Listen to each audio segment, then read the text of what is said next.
Boa noite, desculpem pelos problemas.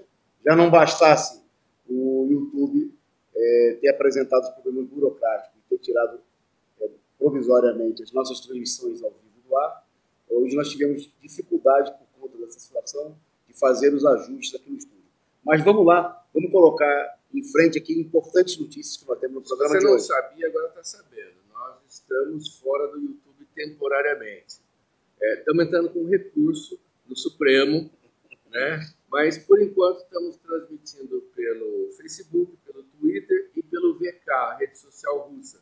Então, numa dessas opções aí, você continua podendo assistir essa nossa contribuição aqui para a mídia alternativa brasileira. Okay. Vamos lá. Nós estamos falando das universidades que já são 30 invadidas pela ditadura, porque o professor estava dando uma palestra sobre fascismo, explicando para o pessoal o que é fascismo. Um outro estava... Hoje teve um professor lá no Pará que estava falando sobre fake news. A aluna saiu de dentro da sala de aula, foi lá e buscou o pai, que era policial, e o pai queria levar o professor para a delegacia e ele se recusou, disse que só ia na presença do sindicato de advogados. Mas está desse jeito agora.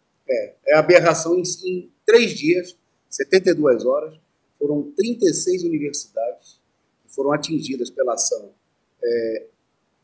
da Justiça Eleitoral, da Polícia Federal e até da Polícia Militar. É um verdadeiro vale-tudo, né? Por exemplo, no Rio de Janeiro, na Universidade Federal Fluminense, na Faculdade de Direito, a Justiça mandou arrancar uma bandeira e só colocava universidade contra os fascistas, antifascistas. E a juíza chegou ao cúmulo de ameaçar, né, de mandar prender a reitora da universidade. Não tinha nome de candidato nenhum, não era propaganda eleitoral, nem anti de ninguém. Só estava explicando, só era antifascista. Não sei que essa juíza aí que proibiu, ela é favorável ao fascismo e ficou melindrada com a história. E a situação é tão absurda, porque em muitos casos, né, na maioria, na quase totalidade dos casos, não havia nenhum tipo de... As ações, elas não se enfrentavam, não se dirigiam a algum tipo de propaganda eleitoral concreta. Eram manifestações contra o fascismo. A não ser que, assumidamente, porque, em tese, o Bolsonaro não é... o nome dele é Jair Bolsonaro, não é Jair fascista. Messias. Até Messias, é um nome religioso. O partido dele oficialmente não é o Partido Fascista Brasileiro. Então, obviamente que as manifestações, né, se tratavam de protestar contra a situação de ditadura que existe no país, que a candidatura do Bolsonaro é uma expressão, é a chapa do golpe de Estado, mas aí tem casos absurdos. Eu queria citar até alguns casos que são destacados aí nos diversos sites da esquerda. Por exemplo, na UEPA, no Pará, a Polícia Militar, sem mandato, a pedido de um aluno, né, apoiador do Jair Bolsonaro, resolveu invadir a aula do professor, né, justamente que era coordenador do curso de Ciências Sociais, e queriam levar preso o professor. Né. Em Dourados, no Mato Grosso do Sul, a Polícia Federal, também sem mandato, né, invadiu o diretório central dos estudantes. Veja que as ações não se dirigem, elas foram realizadas diretamente contra o professor em sala de aula, contra a organização estudantil, e os estudantes membros do DSE, nesse caso da Universidade Federal de Dourados, foram presos. Né? Os estudantes foram levados, quer dizer, qualquer coincidência com a ditadura militar não é brincadeira. Em Campina Grande, né, na Universidade Federal de Campina Grande, na Paraíba, a Polícia Federal também invadiu o sindicato dos docentes da universidade, com policiais armados, para prender o material Universidade de Democracia, né? Alegando que fazia propaganda eleitoral. Universidade de Democracia também não pode. Ele não pode falar contra o fascismo, também não pode falar a favor da democracia, né? E tentaram na ação prender professores.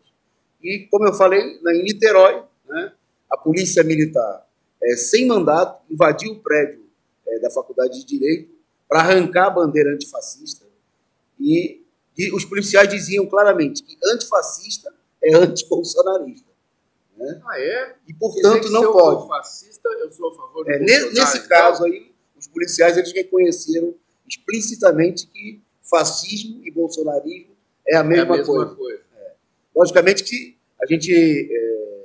houve várias manifestações. No Rio de Janeiro hoje, acho que nós temos uma foto aí, houve uma manifestação em frente ao Tribunal Regional Eleitoral, lá no centro do Rio, né, onde estudantes de diversas universidades, da Federal, da UFF, Federal Fluminense, compareceram para protestar, né?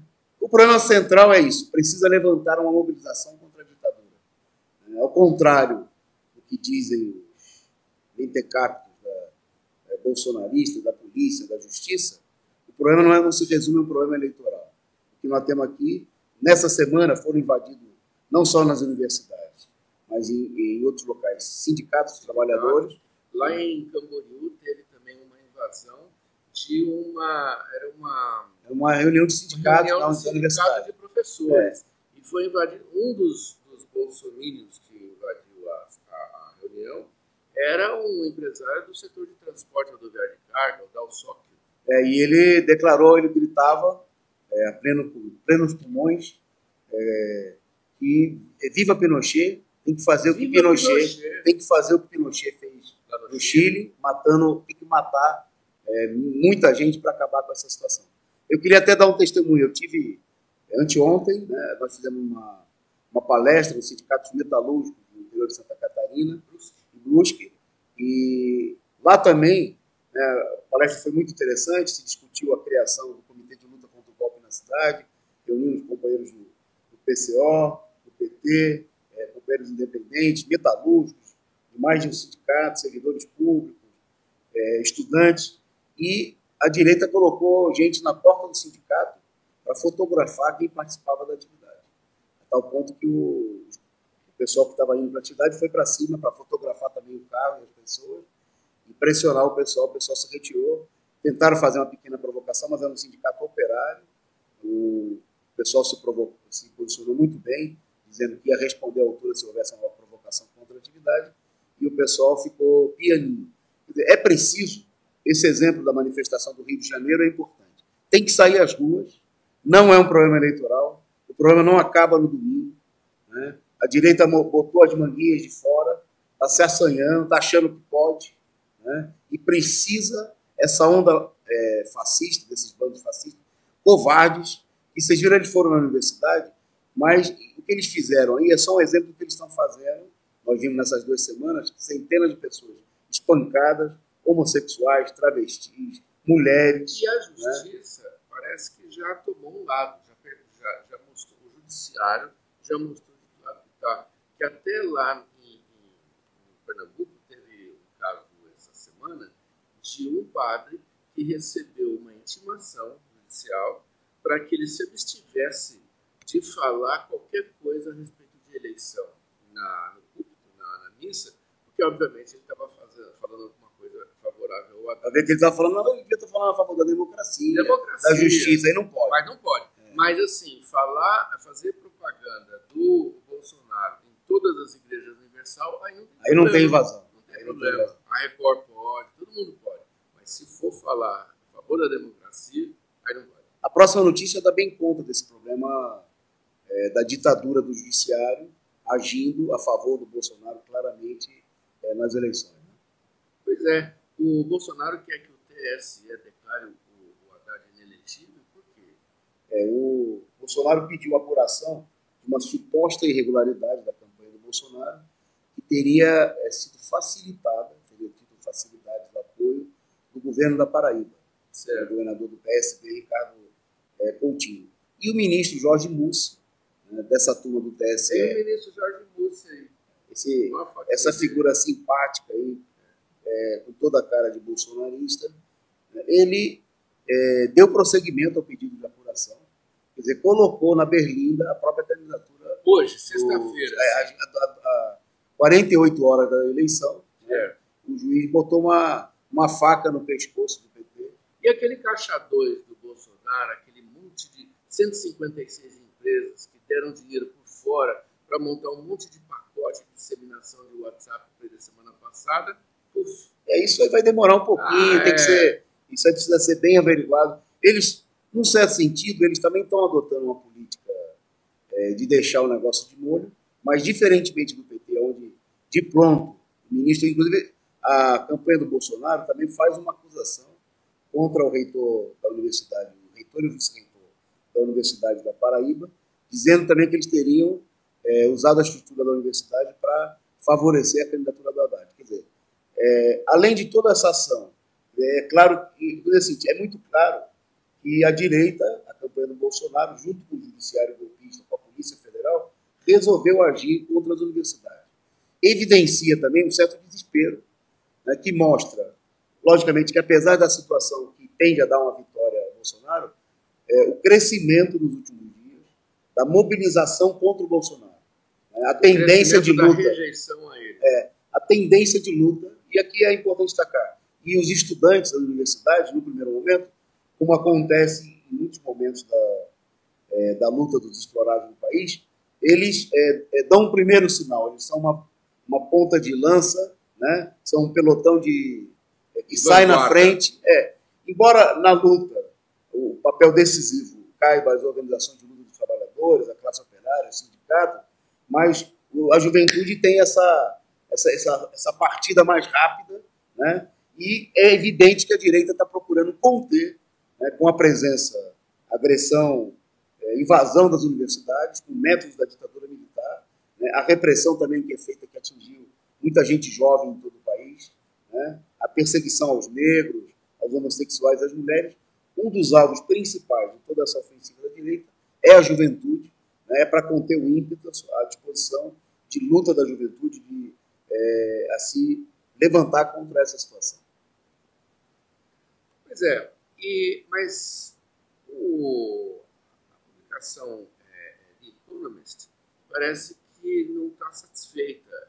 Uma publicação voltada para os banqueiros, né, que anuncia a vitória do Bolsonaro e, ao mesmo tempo, pede uma frente ampla de oposição a ele, que seria o próximo presidente do Brasil e que não está no gosto dos banqueiros internacionais.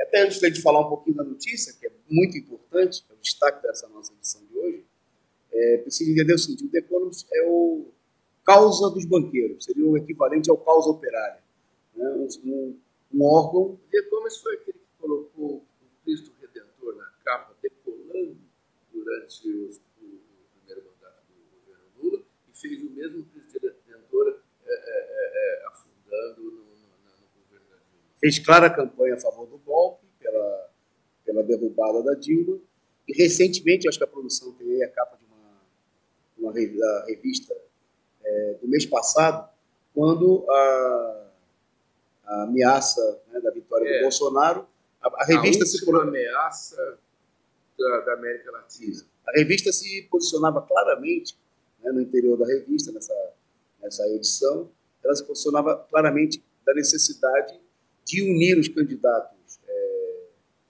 do chamado centrão, da burguesia, os candidatos golpistas, para evitar uma vitória do Bolsonaro. Mas um mês atrás. E indica que a revista tem os editores da revista têm um certo poder de preconizar as coisas. O fundo da capa é verde e o Bolsonaro amarelão. Porque ele amarelou hoje, não foi? Ele deveria estar num debate hoje, nessa sexta-feira. Mas digamos que a posição do Bolsonaro corresponde a uma estratégia política, né, que foi montada ao longo de toda a campanha, da qual fazia parte, obviamente, não debater. Né, porque na medida em que... E é um sintoma muito importante dessa situação, é que na medida em que a política do Bolsonaro foi exposta, foi atacada, né, inclusive numa certa medida, veja só, como no meio da campanha houve um fenômeno muito claro, que o PT procurou ficar mais parecido com o Bolsonaro, né? Se fantasiou de verde e amarelo, deixou de colocar o Lula na televisão nas primeiras semanas da campanha do segundo turno, depois de ter usado o Lula, né, para classificar o Haddad. O Haddad era o Lula, né, nas primeiras semanas. No começo do segundo turno ficou evidente, né, que o comando da campanha do PT procurou eliminar essa identificação para atender às exigências dos supostos aliados do PT. Era a exigência, né, dos setores como Ciro Gomes, do PSDB, que encenavam, né, um apoio que de fato não aconteceu ao longo da campanha eleitoral. Ele estava voltando hoje de Paris, não é que ele ainda falou? Falaram que ele vai voltar e que talvez ele grave uma declaração, que vai ser, logicamente, muito importante, pelo menos para ele, né? Para ele depois dizer que ele apoiou, que ele não queria, mas ele ficou lá, saiu em férias, mandou o irmão atacar o PT, chamar os petistas de babaca, né? Comemorar a prisão do Lula, dizer que o PT ia perder as eleições, fazer campanha contra o PT, inclusive num ato do próprio PT, né? Bom, no meio de toda essa situação, no primeiro turno, o órgão central dos banqueiros, né, chamou a direita a se unir para tentar evitar o que eles chamavam que seria uma desgraça, uma ameaça, né, uma ameaça para toda a América Latina, que seria a vitória do Bolsonaro. Bom, não conseguindo classificar os seus candidatos preferenciais, a direita, que ouve e atende aos desejos dos banqueiros internacionais, principalmente dos capitalistas norte-americanos, acabaram finalmente apoiando o Bolsonaro, deixaram toda a estrutura de suas campanhas a favor do Bolsonaro para evitar a vitória do PT no primeiro turno, uma classificação do Haddad em primeiro lugar, uma coisa que o equivalesse. E agora, no segundo turno, ficou evidente que o pessoal assumiu supostamente uma posição de neutralidade, que equivale, de fato, né, a apoiar a vitória do Jair Bolsonaro, do candidato fascista, né, nas eleições. No entanto, o que o porta-voz, o órgão dos banqueiros está dizendo? Que eles dizem que é o mal menor agora, que pior do que a vitória do Bolsonaro seria a vitória do PT, né? Faz uma série de considerações, isso na matéria publicada hoje, à tarde, faz uma série de considerações golpistas, né?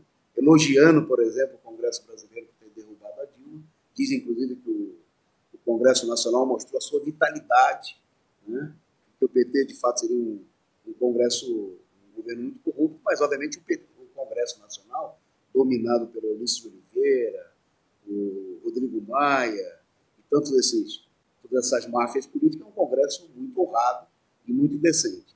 E eles apontam que o caminho para o próximo período é procurar, né, através do Congresso, e eles também elogiam o Judiciário, esse mesmo Judiciário que está mandando invadir as universidades, os sindicatos, os centros estudantis, etc. e tal, eles dizem que esses dois mecanismos são os mecanismos para controlar aquilo que eles chamam de possíveis loucuras do governo Jair Bolsonaro. Então, o Judiciário, esse Judiciário que a gente está vendo aí, turbulento, e o novo Congresso, com o Alexandre Frota, Kim Kataguiri, Joyce Hasselmann e tal, e o Major Olímpio e tal, esse pessoal é que vai colocar... Controlar a rédea. Vai pôr rédea, segundo... Agora, é interessante porque, embora essa política pareça meio sem pé nem cabeça, os banqueiros eles estão dando uma orientação para o conjunto dos partidos burgueses brasileiros e, inclusive, para a esquerda, que defende essa mesma política. Está dizendo que, veja só, o que propõe depois o órgão central dos banqueiros internacionais? Que se junte aí todos os setores chamados democráticos, né? Ou seja, o PSDB, o DEM, inclusive o PSD, inclusive o PT, para estabelecer esse controle, né? Quer dizer, eles estão apontando aquele caminho que, infelizmente, é o caminho que o setor da esquerda acha que é o caminho para derrotar o Bolsonaro, né? É o caminho que o PCdoB defende, que aponta, diz claramente que é preciso uma frente ampla. É o caminho que setores do PT, né, que defenderam o plano B, que defenderam a substituição do Lula enquanto candidato, né, que apoiaram a campanha verde e amarela, que apoiaram que a campanha tinha que abandonar a defesa da Constituinte, a defesa do direito das mulheres ao aborto, defendem essa mesma política. Né? Toda essa política era justamente para procurar construir, já antes das eleições, essa tal da frente ampla. A gente tem que olhar com muita preocupação quando o caminho, né, a estratégia política proposta pela esquerda é a mesma estratégia política que é proposta pelos banqueiros internacionais. Né? Ou os banqueiros estão muito equivocados, e eles estão escolhendo um caminho que serviria para os trabalhadores, para a esquerda, ou a esquerda está abdicando da sua independência, está deixando de defender o interesse dos trabalhadores e está se comungando, está defendendo um caminho comum. A esquerda está sendo pautada pela direita. Está sendo pautada, está sendo totalmente pressionada, está cedendo às pressões pela direita. Nós queríamos destacar isso nesse programa, que é o último programa antes das eleições, né? Porque a situação está mostrando o seguinte, inclusive, até possivelmente um crescimento eleitoral do Haddad, e do apoio ao Haddad, que, na realidade, é a expressão da profunda rejeição ao Bolsonaro, né? O que mostra, inclusive, a tendência, está mostrando também, Antes tarde que mais tarde. Mas está mostrando uma tendência de luta contra o golpe, né? Que nesse momento está unificado por detrás da candidatura do Jair Bolsonaro. Quer dizer, o problema que nós temos aqui pela frente é justamente a perspectiva que se coloca depois do dia 28. Porque o mundo não vai acabar no domingo. Depois do dia 28, a gente continua fora Bolsonaro. Exatamente. Mas para o setor, para os banqueiros, hoje nós fizemos um debate no comitê de redação do Diário Causa Operária, você vai acompanhar em detalhes essa discussão amanhã na análise política com o companheiro Rui Costa Pimenta. E o problema central é o seguinte, é muito parecida a situação com 1989, onde a direita deu um golpe, manipulou as eleições, realizou uma série de fraudes locais contra a candidatura do Lula, teve o golpe da Rede Globo no debate final das eleições, e levou para o governo aquela figura caricata, reacionária, né, que era o candidato de toda a burguesia, mas que vinha disfarçado de candidato de oposição, que era de caçador do Marajás, que era o Fernando Collor. O que aconteceu a partir daí? Diante da derrota do Lula, mas que era o candidato do movimento operário, da ampla mobilização que havia ocorrido em torno da candidatura do Lula, comícios com centenas de milhares de pessoas, o país se levantou, talvez a maior mobilização popular, operária, né? Um enorme apoio nas fábricas, um levante em favor da candidatura do Lula em todo o país.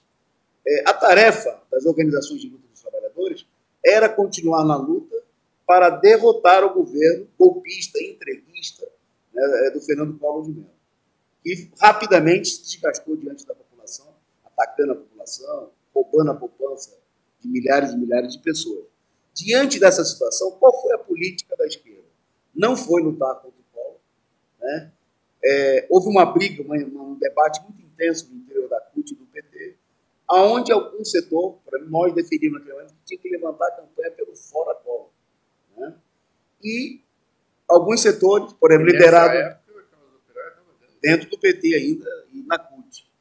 Setores do PT, liderados, por exemplo, pelo José Dirceu e outra pessoa, diziam que não tinha que fazer campanha pelo fora Collor, que tinha que esperar as eleições de 1994, que tinha que fazer oposição democrática, que tinha que criar um tal no governo paralelo, que é para apresentar medidas opostas no campo parlamentar, institucional, né? Mas aqui nós temos uma situação muito mais grave, né? Está preso o companheiro Lula, a maior liderança popular do país de todos os tempos, provavelmente, né? Nós estamos diante de uma ofensiva ainda mais brutal do que a gente viu do Collor contra a população. Agora não são só privatizações, demissões, é uma intensa repressão e é necessário não perder tempo. Nada de fazer frente com Fernando Henrique Cardoso, com os que elegeram o Bolsonaro. Quem elegeu o Bolsonaro é essa turma do PSDB que agora está fingindo, né, que está em cima do muro, que está fingindo que apoia o Haddad, né? Quem elegeu o Bolsonaro foi o Ciro Gomes, que ajudou a fazer campanha contra o PT no primeiro turno e fugiu, foi passear na Europa para não ter que fazer campanha, para não ter que fazer como os estudantes estão fazendo mobilização contra a direita fascista, né? Então, o caminho para derrotar o fascismo é o caminho da mobilização, da juventude, dos trabalhadores, da CUT, dos sindicatos, a Frente Brasil Popular. Tem que chamar o Congresso do Povo, né? Nós temos que reunir centenas, milhares de comitês no Congresso, na conferência de luta contra o golpe, para traçar um caminho de luta. Nada de fazer frente ampla com a direita, né? Nada de fazer conciliação no Congresso Nacional, como foi feito depois da derrubada da Dilma quando uma parte da esquerda, o PCdoB e setores do PT, apoiaram a candidatura do Rodrigo Maia para presidente da Câmara.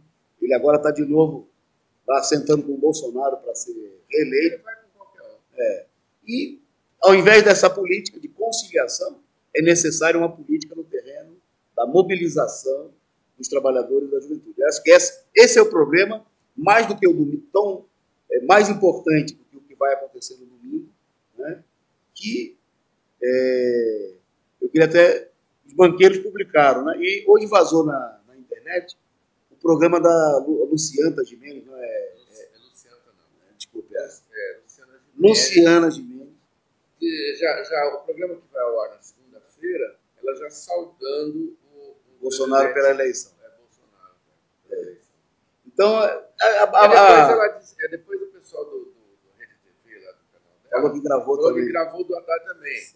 Só que a produção vazou só do Bolsonaro, mas que tem os dois já prontinho para quem for ganhar na segunda-feira o programa dela, ela dá as boas-vindas ao nosso presidente. Eu acho que o fundamental é o seguinte: independentemente da posição que você tenha nas eleições, e obviamente que a nossa audiência é principalmente daqueles companheiros que estão contra a ofensiva direita, seja por votar no Haddad, seja por não apoiar, não votar como nós no Haddad, porque essa política adotada de frente ampla, de aliança com a direita, de abandonar a candidatura do Lula, não merece, nós consideramos que não merece o apoio político do nosso partido, né? Mas independentemente do voto no domingo, o aspecto fundamental é o seguinte: nós temos que intensificar a mobilização, sair às ruas, né? Como nós estamos fazendo já nesse momento, colando milhares de cartazes junto com os comitês de luta contra o golpe, né? Chamando a lutar por fora Bolsonaro e todos os golpistas, pela liberdade de Lula e de todos os presos políticos e para colocar abaixo a fraude eleitoral. Essa é a perspectiva de luta, ao contrário da política dos banqueiros, né, que é, no domingo, fingir que não estão apoiando diretamente o Bolsonaro, mas propor uma frente para, na realidade, eles querem viabilizar o governo do Bolsonaro. Eles querem fazer uma oposição que ajude o Bolsonaro a atacar os trabalhadores, mas manter uma aparência... Eles querem dourar a pílula. Exatamente. Eu vi num jornal suíço, né, que dizia o seguinte, que o caminho devia ter, a direita era mais ou menos na mesma linha política do The Economist, que dizia o seguinte, que faltou a unidade da direita, do centro-direita, para classificar para o segundo turno um candidato que fosse capaz de enfrentar o Bolsonaro como a direita fez contra o Le Pen na França. E, inclusive, de não ir para o debate com o Bolsonaro, né, porque o candidato da direita disse que não ia para o debate com o Le Pen, porque o Le Pen era fascista, era nazista, e que ele não ia debater com... Ele chegou a ter 80% de votos para a esquerda. Esse jornal suíço está dizendo que a direita brasileira é incompetente. Diz que... Incompetente porque não conseguiu colocar um candidato que fizesse debate com a extrema-direita. Exatamente. Diz que é o seguinte, a esquerda francesa foi mais eficiente para fraudar e manipular as eleições a seu favor e conseguir classificar contra o candidato da extrema-direita, o Le Pen, um candidato da direita, do centro, que era o que a direita queria fazer no Brasil, né? E não conseguiu fazer, fracassou diante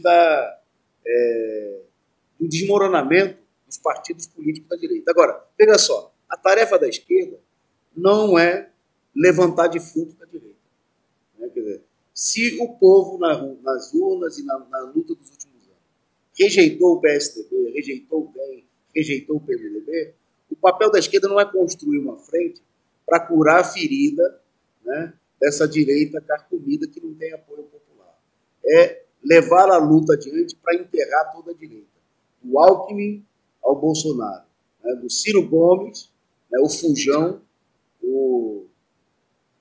que borrou nas calças e foi para a Europa, o turista, né, até o Mourão, né, a tropa de choque do Bolsonaro, dos fascistas, o judiciário golpista e todo o Congresso fraudulento. O Mourão é aquele que diz que os heróis matam. Né? Deve ser terrível agora, no domingo, para todos os brasileiros, mas principalmente para as pessoas que já passaram pela ditadura anterior, por torturadores, por violência, ter que presenciarem, estarem vivos ainda, assistirem o Brasil eleger uma pessoa que faz apologia à tortura. Essa senhora aqui, por exemplo, a Amelinha Teles, que é uma sobrevivente que foi torturada na ditadura anterior, agora está sendo ameaçada, ela e sua família, por bolsonaristas. A Melinha, ela relatou... Tem foto dela aí. Ela deu depoimentos na campanha eleitoral, né, trazendo à memória do povo brasileiro todo o processo de perseguição na ditadura, né, narrando, inclusive, o fato de que ela foi torturada na frente dos filhos, né, todo o processo de sofrimento, de humilhação. E ela agora declarou hoje o quanto ela estava apreensiva e preocupada, né, porque a família dela, a filha dela, Janaína, declarou que a mãe dela vinha recebendo ameaças pelas redes sociais, né, e o que começou justamente após a Melinha ter aparecido em vídeo denunciando a barbárie da ditadura militar contra ela e contra centenas e milhares de pessoas que foram torturadas, muitos que foram mortos. Então aí está aí a valentia. E aí também tem um outro assunto que não pode falar, porque inclusive na campanha do Haddad, por exemplo, eles estavam mostrando como é que era a tortura, como foi a tortura. E também foi tirada do ar, o TSE tirou essa parte da campanha, porque também não pode ficar falando essa coisa de tortura, não pode ficar tentando ensinar o povo brasileiro que existiu isso, não pode voltar a existir. A situação está evidenciando um nível de profunda polarização política, né, onde esses canalhas, né, se veem, inclusive, dispostos a perseguirem uma senhora, né, idosa, uma sobrevivente da ditadura de todo aquele período pelo martírio que ela passou, né, e agora vem a atingir a ela novamente pelas declarações corajosas e importantes que ela prestou, e a sua família. A gente não só se solidariza aqui com a Melinha, né, mas esse episódio mostra a necessidade de um enfrentamento coletivo, né, de levantar as organizações de defesa dos direitos humanos, as organizações de luta, né, que defenderam os direitos dos que foram presos, mortos e torturados na ditadura militar, e principalmente, né, dos movimentos de luta dos trabalhadores hoje, que precisam entender que essa mobilização, que esse enfrentamento,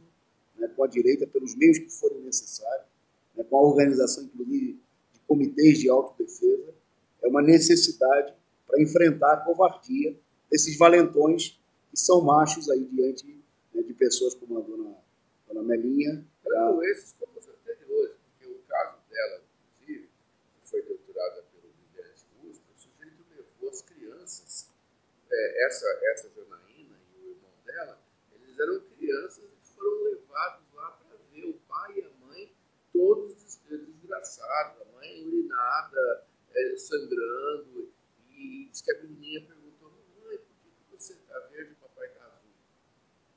Depois de ter uma dificuldade de reconhecer a mãe ali, né?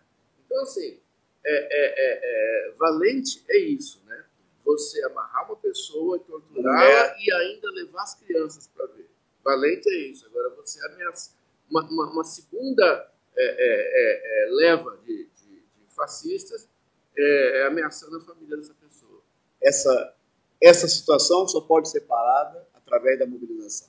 Não vai ser o voto, né, não vai ser o voto na urna, não vai ser a frente, né, com a direita golpista, com Fernando Henrique Cardoso, com os inimigos do povo, com Alckmin, com Márcio França, né, um elemento do governo do Geraldo Alckmin. Inclusive está tendo apoio do pessoal do Bolsonaro. Exatamente, que vai abrir um caminho, né, de resistência, de luta e para poder derrotar essa direita. Agora, isso tudo que a gente está vendo, parece que a gente já viu esse filme, né? Tudo isso já aconteceu e a gente, em vez de progredir, a gente fica patinando. Não só no Brasil, como no resto do planeta. O Trump disse que vai cancelar o acordo de não proliferação de armas nucleares com a Rússia, e agora a OTAN está fazendo manobras lá, provocando a Rússia perto da fronteira com a Ucrânia. O mundo está caminhando para trás. reunindo 31 países, né, 29 membros da aliança, mais deles convidados, né, está reunindo, a partir de hoje, na fronteira com a Ucrânia, os maiores exercícios de guerra, né, exercícios militares, desde o final da chamada Guerra Fria. A estimativa é que eles reúnam 50 mil homens, né, para fazer treinamentos militares. E, inclusive, eles apresentam claramente que o tipo de treinamento que eles vão ensaiar, né, é supostamente como defender um país irmão membro, né, da OTAN, dessa organização criminosa, que, por exemplo, entre outros feitos recentes, bombardeou e matou mais de 1 milhão de pessoas no Iraque, né, destruiu países inteiros, como o caso do Afeganistão, da Síria, provocou a morte de dezenas de milhares de pessoas, né, bombardeando o país, a Líbia. E essa organização criminosa está fazendo esses exercícios militares a coisa de cerca de 1.000 quilômetros, né, da Rússia, uma região estratégica, numa clara provocação. Inclusive, o governo da Rússia denunciou devidamente como sendo uma provocação, né, da parte dos Estados Unidos e dos seus aliados, que estava sendo realizado aí nessa região próxima à fronteira da Ucrânia. Essa situação está evidenciando, como você falou, a situação de crise internacional, né? Diante do agravamento da crise histórica do capitalismo, você tem, por um lado, a guerra comercial cada vez mais intensa dos Estados Unidos com os outros países, com a China e com as próprias potências imperialistas da Europa. Você tem um enfrentamento com os países que compunham ainda hoje, mas que estavam formando nos últimos anos um outro bloco econômico chamado BRIC, né, Brasil. No Brasil, eles deram o golpe e submeteram e tiraram um governo que fazia oposição a esse domínio absoluto do Império Norte-Americano por um governo capacho, né, que bate continência, que tem um candidato, né, à presidência da República, que está prestes a assumir segundo os banqueiros, que bate continência para a bandeira norte-americana. E já está preparando o ministro da Defesa dele a guerra contra a Venezuela. E eles estão fazendo essas provocações contra a Rússia, né, também contra a China. Tem havido uma política constante de agressões no terreno comercial e de ameaças militares. Então, obviamente que o imperialismo, o impasse, né, a crise econômica está colocando o mundo de novo sobre a ameaça de uma guerra de consequências muito maiores, né? Esse aí é o sucesso do capitalismo. Não é isso que a campanha da direita fala no Brasil, da vitória do capitalismo sobre o socialismo, sobre o comunismo. Essa é a vitória do capitalismo. É colocar o mundo, né, sobre a constante ameaça de destruição, de morte de milhões de pessoas e até de fome, miséria, né, desemprego de centenas de milhões de pessoas, milhões de pessoas. Não sei que seja assim, que eles querem acabar com a pobreza, né, com a Terceira Guerra Mundial. Acabando com uma parte dos pobres, né, destruindo uma parte dos pobres. Centenas de milhões de pessoas vagando como exilados pelo mundo, né, são 64 milhões de pessoas, o maior número desde a Segunda Guerra Mundial, e a gente tem, né, crescendo. Nós tratamos no programa de ontem, hoje não vai dar para desenvolver, mas a situação das milhares de pessoas de Honduras, né, que estão vagando em direção aos Estados Unidos, e onde também o Trump já ameaçou está colocando, reforçando as tropas na fronteira para enfrentar militarmente homens, mulheres e crianças, né, desempregados, famintos, que estão marchando em busca a tentativa de ter uma oportunidade e cobrando acertadamente, inclusive, do governo que explora a região, que é o verdadeiro patrão do povo pobre latino-americano, que é o império, são os grandes monopólios dos Estados Unidos e do governo norte-americano. Então, e aí tem mais um probleminha acontecendo, que o Julian Assange, que está lá preso na embaixada do Equador, ele está exilado, digamos assim, asilado na Embaixada do Equador em Londres há 6 anos, sem poder colocar o focinho na rua, sob risco de ser preso e enviado para Guantánamo, nunca mais ninguém ouviu falar dele. O governo que tomou posse lá do Equador, o sujeito que mandou prender quem o apoiou, logo que tomou posse, agora deu bilhete azul para o Julian Assange. Ele vai ter que deixar a embaixada do Equador lá de Londres e seja lá o que for que vai acontecer com ele.